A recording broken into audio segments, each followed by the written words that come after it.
Well, shit. When it rains, it pours.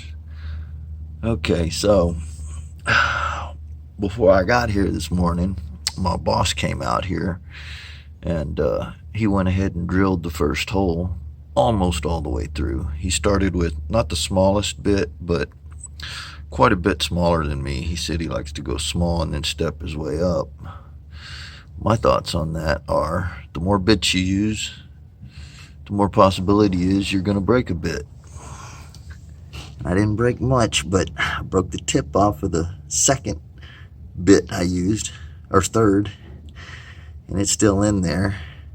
And then I just jumped to back what I was doing yesterday and went back with the bits I was using. But now that little bitty tip of that bit that broke off in there is keeping my larger bit from boring any further into that hole. So what am I gonna do? Well, being I'm using cobalt steel, it's really, really hard, but it's also brittle. So I think I'm gonna find me a good pin punch and stick it in that hole and whack the shit out of that little piece of a tip in there. And hopefully the idea is it'll crumble and then I can dig it out. All right, so here's what I did. I found a pin punch, which is it's made of a different material. They're hard, but they're not hard like a hard drill bit for hard metal. They'll actually bend a little. They won't just crumble and break in most cases. Depends on the kind of punch you're using. But anyways, I whacked it a couple times and it didn't move much.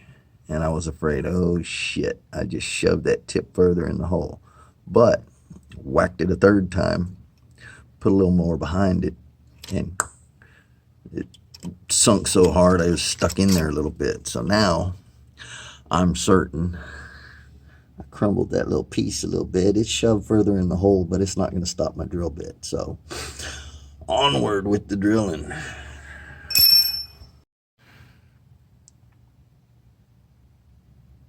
Well, you can't see it now, but you don't want your hole to be smoking as you're drilling it. So something I didn't mention, I got some gear lube in this cup here,